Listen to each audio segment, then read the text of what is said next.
Hey Nookbookers! Welcome to episode 3 of my podcast. Today we are covering Biocentrism by Robert Lanza, MD, and Bob Berman. So this book is all about how life and consciousness are the keys to understanding the true nature of the universe. Now, I am not going to pretend like I am even remotely qualified to properly explain this book, but I'm going to take you through some of my favorite highlights, try and explain them the best I can, and I really hope you enjoy it. This book I think it's amazing. I question everything now. So this one is one in a 3-part series. There are 2 others. So the second one is Beyond Biocentrism, Rethinking Time, Space, Consciousness, and the Illusion of Death. And the third is The Grand Biocentric Design, How Life Creates Reality. Now these are like heavy reads. They are heavily academic, but the premise is so bewildering and intriguing and amazing. I found it so interesting. So you can get these in Kindle edition, hardcover, paperback. This one only comes in MP3 CD form as far as I can find. If anyone can find an audio version of this besides the CD, please do let me know. But the other 2 also come in Audible format, just in case anyone's sort of dreading the idea of reading through some of the statistics and numbers and ratios and science. But yes, so what drew me to this book was, I suppose, my whole life I sort of had my own opinion on things. I would say I'm agnostic, would be the easiest way to explain my belief system. And I remember talking one day to somebody about how I sort of felt about certain things and, science and physics and how all of that sort of seems to tie in together and, cross over with religion and biology and, just like a mad little mishmash of everything. And it was them who said, like, if I had heard of biocentrism and Robert Lanza, and because it sounds very similar, and I did, and I can't stop reading it. Okay, so enough of my rambling on. Let me give you some highlights from this book. Not gonna lie, I'm just gonna be reading straight from the book most of this because, as I said, I don't even want to attempt to try and explain this in what I would have layman's terms is the only way I could attempt it, and I don't think I would quite do it justice. So let me just start with some of the introduction. Our understanding of the universe as a whole has reached a dead end. The meaning of quantum physics has been debated since it was first discovered in the 1930s, but we are no closer to understanding it now than we are then. The theory of everything that was promised for decades to be just around the corner has been stuck for decades in the abstract mathematics of string theory, with its unproven and unprovable assertions. But it's worse than that. Until recently, we thought we knew the universe was made of. But now it turns out that 96% of the universe is composed of dark matter and dark energy, and we have virtually no idea what they are. We've accepted the Big Bang despite the increasingly greater need to jury-rig it to find our observations, as in the 1979 acceptance of a period of exponential growth known as inflation, for which the physics is basically unknown. It even turns out that the Big Bang has no answer for one of the greatest mysteries in the universe. Why is the universe exquisitely fine-tuned to support life? Our understanding of the fundamentals of the universe is actually retreating before our eyes. If that doesn't intrigue you, just like, oh, see, that got me hook, line, and sinker. Question everything. So he goes on to talk about how without perception and consciousness, like the universe can't really exist in a tangible form. So let me elaborate on this a little bit more. Consciousness is not just an issue for biologists. It's a problem for physics. Nothing in modern physics explains how a group of molecules in your brain create consciousness. The beauty of a sunset, the miracle of falling in love, the taste of delicious meals, these are all mysteries to modern science. Nothing in science can explain how consciousness arose from matter. Our current model simply does not allow for consciousness, and our understanding of this most basic phenomenon of our existence is virtually nil. Interestingly, our present model of physics does not even recognize this as a problem. Not coincidentally, consciousness comes up again in a completely different realm of physics. It is well known that quantum theory, while working incredibly well mathematically, makes no logical sense. It's like it rewrites my like how I think about so many different science theories that I've considered over the years, like consciousness, the expanding universe, like bubble universe theory, the multiverse theory, like all of those even tie into all of this. It's incredible. He breaks it down beautifully and puts it across in a really good way. We know that Mars rotates in 24 hours, 37 minutes, and 23 seconds. And this information is as solid as it comes. What eludes us is the big picture. We provide interim answers. We create exquisite new technologies from our ever-expanding knowledge of physical processes. We dazzle ourselves with our applications of our newfound discoveries. We do badly in just one area, which unfortunately encompasses all the bottom line issues. What is the nature of this thing we call reality, the universe as a whole? Any honest metaphorical summary of the current state of explaining the cosmos as a whole is a swamp. And this particular Everglade is one where the alligators of common sense must be evaded at every turn. So some of the examples he's going to use are really fun too. Like one chapter he talks about if a tree falls in the forest and no one's around, does anyone hear it fall? That kind of stuff. So bearing that in mind, for the moment, therefore, we'll accept on a provisional level that what we'd clearly and unambiguously recognize as existence must begin with life and perception. Indeed, what could exist mean absent consciousness of any kind? Take the seemingly undeniable logic that your kitchen is always there, its contents assuming all their familiar forms, shapes, and colors, whether or not you are in it. At night, you click off the light, walk through the door, and leave for the bedroom. Of course it's there, unseen, all through the night, right? But consider. The refrigerator, stove, and everything else are composed of a shimmering swarm of matter/energy.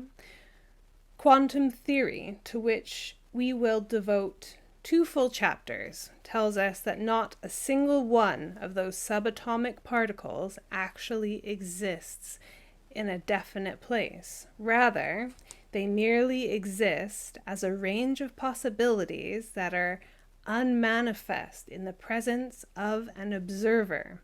That is, when you go back in to get a drink of water, each one's wave function collapses, and it assumes an actual position, a physical reality. Until then, it's merely a swarm of possibilities.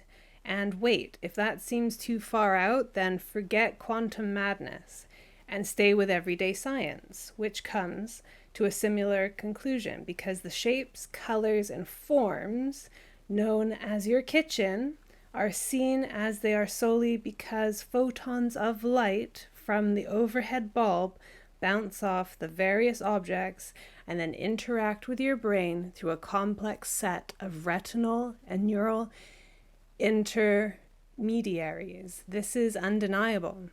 It's basic 7th grade science. The problem is light doesn't have any color nor any visual characteristics at all, as we shall see in the next chapter. So while you may think that the kitchen as you remember it was there in your absence, the reality is that nothing remotely resembling what you can imagine could be present when a consciousness is not interacting.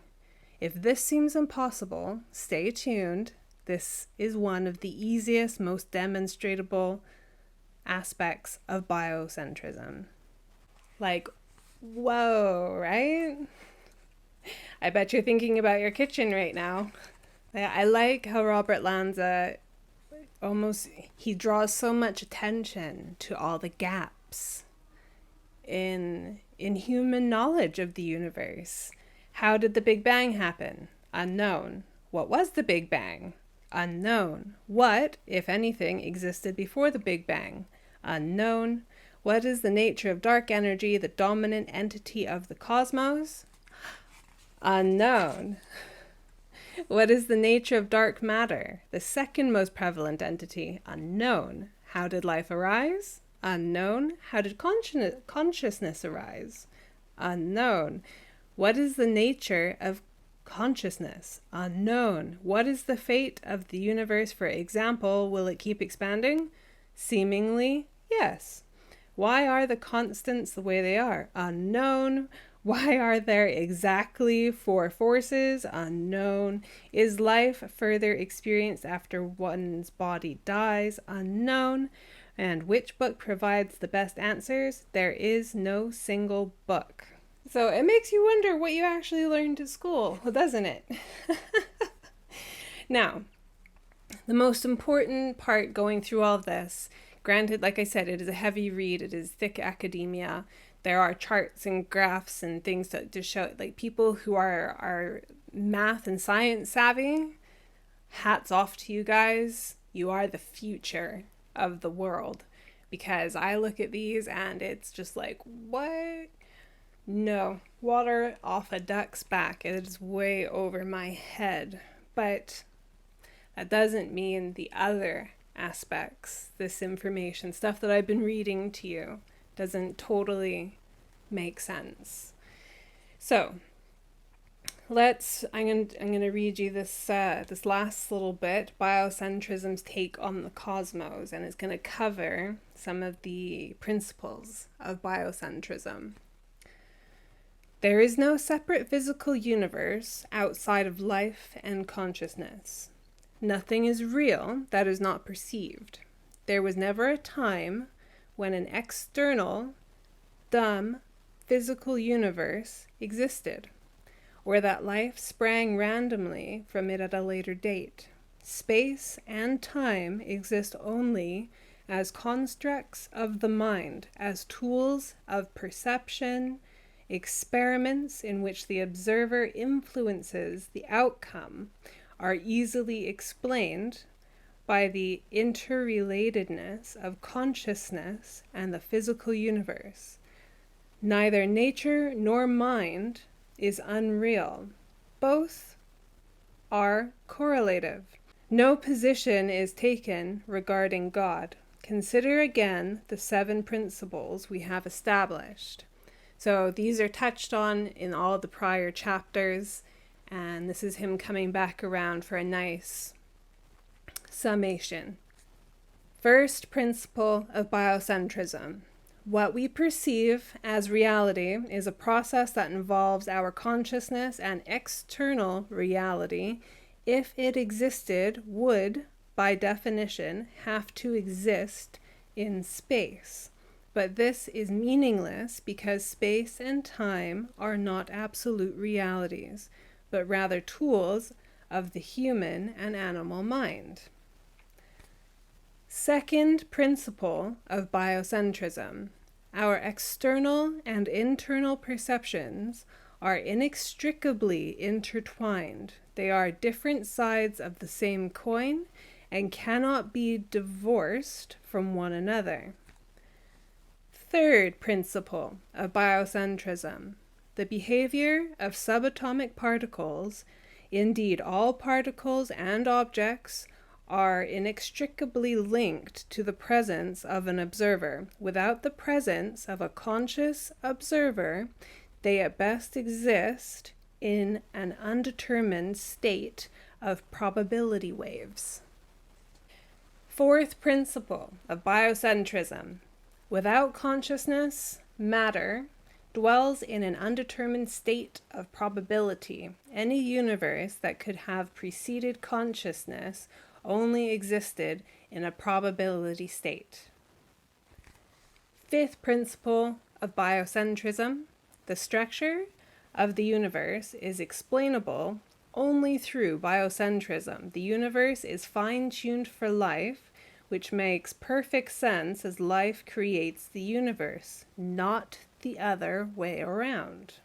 The universe is simply the complete spatio-temporal logic of the self.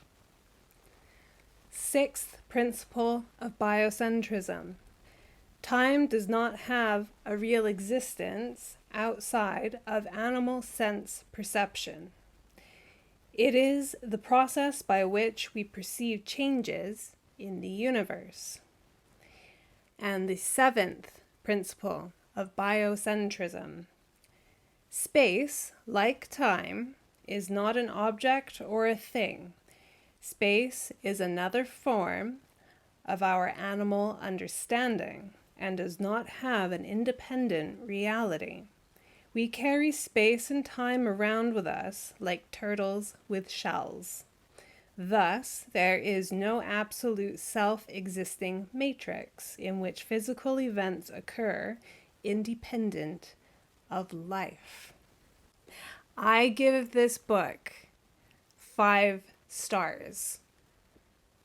5 stars.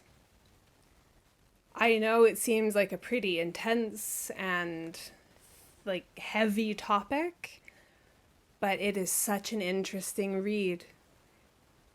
And why not question, right? It's human nature to question. So, with the idea of questioning in mind, read this book, go on to the other 2 books and read those as well. Beyond Biocentrism and the Grand Biocentric Design. They delve into even more detail. And as I said, for any of those who want the math and the diagrams and all of that stuff, they are all included in here. So I really hope you enjoyed this episode of my podcast, Nook of Books. And I hope you will tune in again next Friday for episode 4. We're bouncing back over to some fantasy fiction, to one of my all-time favorite reads, Crescent City, House of Earth and Blood by Sarah J. Maas. But in the meantime, please hit that subscribe button, leave me a comment, let me know what you think, let me know if you're going to read this, or if you think it's just absolute crazy talk, and let me know what you're reading. I am always looking for fresh ideas. Much love, my Nook Bookers.